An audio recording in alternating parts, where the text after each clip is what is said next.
നമസ്കാരം. ശബരിമല സ്വർണ്ണക്കൊള്ള പുതിയ വഴിത്തിരിവിൽ എത്തി നിൽക്കുന്നു.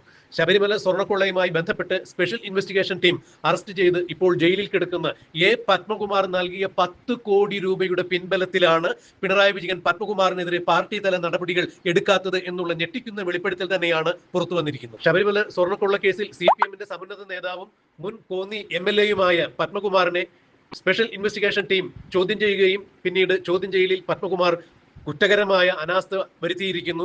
അതീവ ഗുരുതരമായ വീഴ്ചയാണ് വരുത്തിയത്. പത്മകുമാറിന് ശബരിമല സ്വർണ്ണക്കൊള്ളയിൽ നേരിട്ട് തന്നെ പങ്കുണ്ട് എന്ന് കൃത്യമായി തിരിച്ചറിഞ്ഞ SIT പത്മകുമാറിനെ അറസ്റ്റ് ചെയ്ത് ജയിലിൽ അടയ്ക്കുകയായിരുന്നു. പിന്നീട് 2 തവണ പത്മകുമാർ ജാമ്യത്തിന് ശ്രമിച്ചിരുന്നെങ്കിലും 2 തവണയും കോടതി പത്മകുമാറിന്റെ ജാമ്യം തള്ളുന്ന അവസ്ഥയാണ് കണ്ടത്. എന്നാൽ CPM എന്ന പാർട്ടി ശബരിമല സ്വർണ്ണക്കൊള്ളയുമായി ബന്ധപ്പെട്ട് CPM-ന്റെ സമുന്നതരായ നേതാക്കൾ പത്മകുമാറും N വാസുവും അടക്കമുള്ള ആളുകൾ, അതായത് തിരുവിതാംകൂർ ദേവസ്വം ബോർഡിന്റെ 2 തവണ കമ്മീഷണറായിരുന്ന, 1 തവണ ദേവസ്വം പ്രസിഡന്റ് ആയിരുന്ന N വാസുവും തിരുവിതാംകൂർ ദേവസ്വം ബോർഡിൽ 1 തവണ പ്രസിഡന്റ് ആയിരുന്ന, അതായത് 2018-19 കാലഘട്ടത്തിൽ ശബരിമലയിൽ സ്വർണ്ണക്കൊള്ള നടക്കുന്ന സമയത്ത് ദേവസ്വം പ്രസിഡന്റ് ആയിരുന്ന N വാസുവും N പത്മകുമാറുമെല്ലാം ശബരിമല സ്വർണ്ണക്കൊള്ള നടക്കുന്ന സമയത്ത് 2018-19 കാലഘട്ടത്തിൽ N വാസു ദേവസ്വം കമ്മീഷണറും പത്മകുമാർ പ്രസിഡന്റുമാണ് എന്നുള്ളതാണ് രേഖകളിൽ നിന്ന് മനസ്സിലാക്കാൻ കഴിയുന്നത്.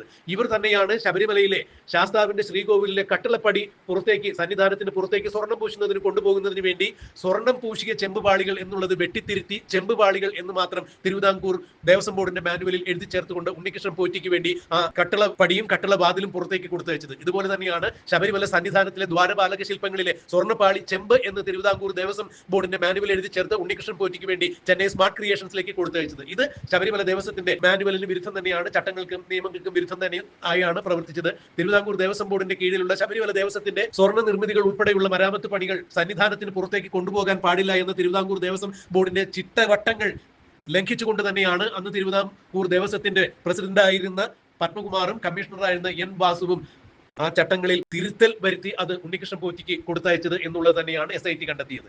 ഇത്രത്തോളം ഗുരുതരമായ തെറ്റ് ചെയ്തിട്ടും ജനകോടികൾ വിശ്വസിക്കുന്ന ഒരു സ്ഥാപനത്തിൽ, ശബരിമല പോലുള്ള വലിയൊരു ഭക്തസങ്കേതത്തിൽ CPM-ന്റെ നേതൃത്വത്തിൽ ഇത്തരത്തോളം ഒരു വലിയ സ്വർണ്ണക്കൊള്ള നടന്നു എന്നറിഞ്ഞിട്ടും CPM-ന്റെ ഇപ്പോഴത്തെ പത്തനംതിട്ട ജില്ലാ സെക്രട്ടേറിയറ്റ് മെമ്പർ കൂടിയായ പത്മകുമാറിനെതിരെ CPM-ന്റെ സമുന്നതരായ നേതാക്കളായ CPM-ന്റെ സംസ്ഥാന സെക്രട്ടറിയായ MV ഗോവിന്ദനും CPM-ന്റെ ചീഫ് മിനിസ്റ്ററായ മുഖ്യമന്ത്രിയായ പിണറായി വിജയനും യാതൊരു തരത്തിലും പാർട്ടി തല നടപടികൾ എടുക്കാത്തത്, പത്മകുമാറിനെ പാർട്ടിയിൽ നിന്ന് പുറത്താക്കാത്തത് പത്മകുമാർ അന്ന് നൽകിയ 10 കോടി രൂപയുടെ പിൻബലത്തിലാണ് എന്നാണ് ഇപ്പോൾ രമേശ് ചെന്നിത്തല കാര്യകാരണ സഹിതം ചൂണ്ടിക്കാണിച്ചുകൊണ്ട് CPM-ന്റെ ദേശീയ സെക്രട്ടറിയായ MA ബേബിക്ക് കത്തെഴുതിയിരിക്കുന്നത്.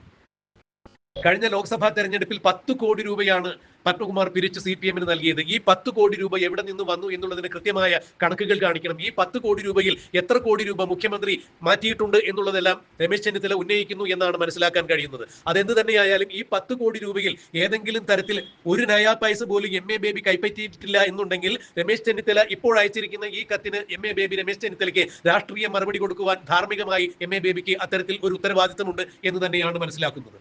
അതായത് മുൻ പ്രതിപക്ഷ നേതാവും ആഭ്യന്തര വകുപ്പ് മന്ത്രി കൂടിയായ രമേശ് ചെന്നിത്തല ശബരിമലയിൽ നടന്നിരിക്കുന്ന സ്വർണ്ണക്കൊള്ളയിൽ പ്രതിയായ CPM-ന്റെ മുൻ MLA ആയ പത്മകുമാറിന് എതിരെ എന്തുകൊണ്ടാണ് CPM ഒരു നടപടിയെടുക്കാത്തത്, പാർട്ടി തല നടപടിയെടുക്കാത്തത്, പാർട്ടിയിൽ നിന്നും പുറത്താക്കാത്തത്, പത്മകുമാറിന്റെ പേരിലുള്ള കുറ്റം തെളിഞ്ഞിട്ടും എന്തുകൊണ്ടാണ് പത്മകുമാറിനെതിരെ പാർട്ടി തല നടപടികൾ എടുക്കാത്തത് എന്ന് ചൂണ്ടിക്കാണിച്ചുകൊണ്ട് രമേശ് ചെന്നിത്തല CPM-ന്റെ ദേശീയ സെക്രട്ടറിയായ MA ബേബിക്ക് കത്തെഴുതിയിരിക്കുന്നു. ഈ കത്തിന് MA ബേബി നൽകുന്ന മറുപടി അക്ഷരാർത്ഥത്തിൽ പിണറായി വിജയന്റെ കോട്ടക്കൊത്തളങ്ങൾ തകർത്തെറിയും എന്ന് തന്നെയാണ് മനസ്സിലാക്കാൻ കഴിയുന്നത്.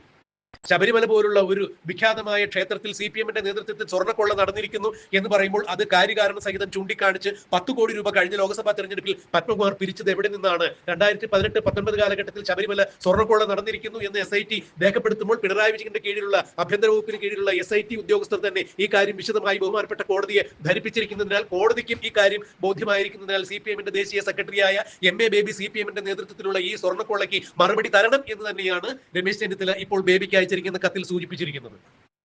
ബേബിക്ക് ഈ സ്വർണ്ണക്കൊള്ളയുമായി ബന്ധമില്ല എന്ന് തന്നെയാണ് പുറത്തു വരുന്ന വിവരങ്ങൾ. എങ്ങനെയെങ്കിൽ ഈ 10 കോടി രൂപയിൽ നിന്നും ഒരു നയാ പൈസ പോലും ബേബി പറ്റിയിട്ടില്ല എന്നുണ്ടെങ്കിൽ തീർച്ചയായും ഇതിന് നിഷ്പക്ഷമായ മറുപടി ഒരു ധാർമ്മികതയുള്ള രാഷ്ട്രീയ നേതാവ് എന്ന രീതിയിൽ രമേശ് ചെന്നിത്തലയുടെ കത്തിന് മറുപടി കൊടുക്കുവാൻ ബേബി ബാധ്യസ്ഥനാണ്. ധാർമ്മികമായ ബാധ്യതയുണ്ട്, ഉത്തരവാദിത്തമുണ്ട് എന്ന് തന്നെയാണ് മനസ്സിലാക്കാൻ കഴിയുന്നത്. അങ്ങനെയെങ്കിൽ ഈ തെരഞ്ഞെടുപ്പിന് മുമ്പായി കൊണ്ട് തന്നെ MA ബേബിയുടെ മറുപടി വരുന്നു. മറുപടി വരുമ്പോൾ അതിൽ തീർച്ചയായും MA ബേബി നൽകുന്ന മറുപടി CPM-ന്റെ കോട്ടക്കൊത്തളങ്ങൾ തകർത്തെറിയുന്ന തരത്തിൽ തന്നെ ഉള്ളതായിരിക്കും എന്നാണ് ഇപ്പോൾ ജനങ്ങളും പ്രതീക്ഷിക്കുന്നത്. 2026 നടക്കാനിരിക്കുന്ന നിയമസഭാ തെരഞ്ഞെടുപ്പിൽ തീർച്ചയായും ശബരിമല സ്വർണ്ണക്കൊള്ള കേസ് CPM-ന്റെ അടിത്തറ ഇളക്കി തെറിപ്പിക്കും എന്ന് മനസ്സിലാക്കിക്കൊണ്ട് തന്നെയാണ് പിണറായി വിജയനും MV ഗോവിന്ദനും MA ബേബിയും അടക്കമുള്ള CPM-ന്റെ സമുന്നതരായ നേതാക്കൾ വീട് വീടാന്തരം കയറിയിറങ്ങി ജനങ്ങളുടെ എച്ചിൽ പാത്രങ്ങൾ വരെ കഴുകി കൊടുക്കുന്നു എന്നുള്ളൊരു ആക്ഷേപം വരെ ഇപ്പോൾ സാമൂഹ്യ മാധ്യമങ്ങളിൽ ഉയർന്നു വരുന്നുണ്ട്. അതെന്ത് തന്നെയായാലും ഇപ്പോൾ ശബരിമല സ്വർണ്ണക്കൊള്ളയുമായി ബന്ധപ്പെട്ട് പത്മകുമാർ ജയിലിൽ അടയ്ക്കപ്പെട്ടിരിക്കുന്നു. എന്നാൽ കഴിഞ്ഞ ലോക്സഭാ തെരഞ്ഞെടുപ്പിൽ 10 കോടി രൂപ പത്മകുമാർ എവിടെ നിന്നാണ് പിരിച്ചത്? ഇത് ശബരിമലയിൽ നടന്ന സ്വർണ്ണക്കൊള്ളയുമായി ബന്ധപ്പെട്ട് ഈ 10 കോടി രൂപയ്ക്ക് ബന്ധമുണ്ടോ? ഈ 10 കോടി രൂപ എവിടെ നിന്നാണ് പത്മകുമാർ പിരിച്ചത്? ഈ 10 കോടി രൂപയുടെ ഉറവിടം എവിടെ നിന്നാണ്? എന്തുകൊണ്ടാണ് പിണറായി വിജയൻ ഇത് അന്വേഷിക്കാതിരുന്നത്? ഈ 10 കോടി രൂപയിൽ നിന്നും പിണറായി വിജയൻ രൂപ എത്ര അടിച്ചു മാറ്റിയിട്ടുണ്ട്? അല്ലെങ്കിൽ ഏതെങ്കിലും തരത്തിൽ ഈ 10 കോടിയിൽ നിന്ന് പിണറായി വിജയൻ എന്തെങ്കിലും രൂപ മാറ്റാൻ പറ്റിയിട്ടുണ്ടോ? സാമ്പത്തികമായി പിണറായി വിജയൻ ഏതെങ്കിലും തരത്തിൽ നേട്ടം ഉണ്ടായിട്ടുണ്ടോ എന്നൊക്കെ തന്നെയാണ് ഇപ്പോൾ രമേശ് ചെന്നിത്തല ഉന്നയിക്കുന്ന ചോദ്യങ്ങൾ എന്നാണ് മനസ്സിലാക്കാൻ കഴിയുന്നത്. തീർച്ചയായും MA ബേബിയുടെ മറുപടിക്ക് വേണ്ടി രമേശ് ചെന്നിത്തലയോടൊപ്പം കേരളവും കാത്തിരിക്കുന്നു. ശബരിമല സ്വർണ്ണക്കൊള്ളയുമായി ബന്ധപ്പെട്ട് CPM പത്മകുമാറിനെതിരെ പാർട്ടി തല നടപടിയെടുക്കാത്തത് ഈ 10 കോടിയുടെ കടപ്പാട് തന്നെയാണ്. ഇനി ഏതെങ്കിലും തരത്തിൽ പത്മകുമാറിനെ പാർട്ടിയിൽ നിന്ന് പുറത്താക്കുകയാണെങ്കിൽ പത്മകുമാർ ഈ 10 കോടിയുമായി ബന്ധപ്പെട്ട് ശബരിമല സ്വർണ്ണക്കൊള്ളയുമായി ബന്ധപ്പെട്ട് ഇനിയും വലിയ വലിയ ബോംബുകൾ പൊട്ടിക്കും. അല്ലെങ്കിൽ CPM-ന്റെ സമുന്നതരായ നേതാക്കൾക്ക് സ്വർണ്ണക്കൊള്ളയുമായി ഏതെങ്കിലും തരത്തിൽ ബന്ധമുണ്ടോ? ഈ 10 കോടിയുമായി ബന്ധപ്പെട്ട് ആർക്കെങ്കിലും ബന്ധമുണ്ടോ എന്നുള്ള കഥകൾ പത്മകുമാർ പുറത്ത് പറയാതിരിക്കുന്നതിന് വേണ്ടിയാണ് പിണറായി വിജയനും MV ഗോവിന്ദനും ഇപ്പോൾ പത്മകുമാറിനെ പാർട്ടിയിൽ നിന്ന് പുറത്താക്കാത്തത് എന്ന ഒരു ഭാഷ്യം തന്നെയാണ് രമേശ് ചെന്നിത്തലയുടെ ഭാഗത്തു നിന്നും വരുന്നത്. എന്തായാലും ഇക്കാര്യത്തിൽ സമഗ്രമായ ഒരു അന്വേഷണം നടക്കുമെന്നും അല്ല എന്നുണ്ടെങ്കിൽ MA ബേബിയുടെ ഭാഗത്തു നിന്ന് സമഗ്രമായ ഒരു മറുപടി രമേശ് ചെന്നിത്തലയ്ക്ക് കൊടുക്കുമെന്നും, കൊടുത്തില്ല എങ്കിൽ അത് തീർച്ചയായും രാഷ്ട്രീയ പ്രതികരണം ഉണ്ടാകും എന്നും തന്നെയാണ് ഇപ്പോൾ കേരളം ഉറ്റുനോക്കിക്കൊണ്ടിരിക്കുന്നത്. രാഷ്ട്രീയ നിരീക്ഷകർ ഇത് തന്നെയാണ് എടുത്തു പറയുന്നത്. എന്തായിരിക്കും MA ബേബിയുടെ മറുപടി? പത്മകുമാറിനെ പുറത്താക്കുമോ? പത്മകുമാറിനെ പാർട്ടിയിൽ നിന്ന് പുറത്താക്കിയാൽ നേരത്തെ 10 കോടി പിരിച്ചതുപോലെ എത്ര കോടി വേറെ പിരിച്ചിട്ടുണ്ട്? ആർക്കൊക്കെ ശബരിമല സ്വർണ്ണക്കൊള്ളയുമായി ഇനിയും CPM-ൽ നിന്നുള്ള നേതാക്കൾക്ക് പങ്കുണ്ട് എന്നുള്ള കാര്യങ്ങളെല്ലാം പത്മകുമാർ തുറന്നു പറയുമോ എന്നുള്ളതെല്ലാം നമുക്ക് കണ്ടറിയാം, കാത്തിരിക്കാം.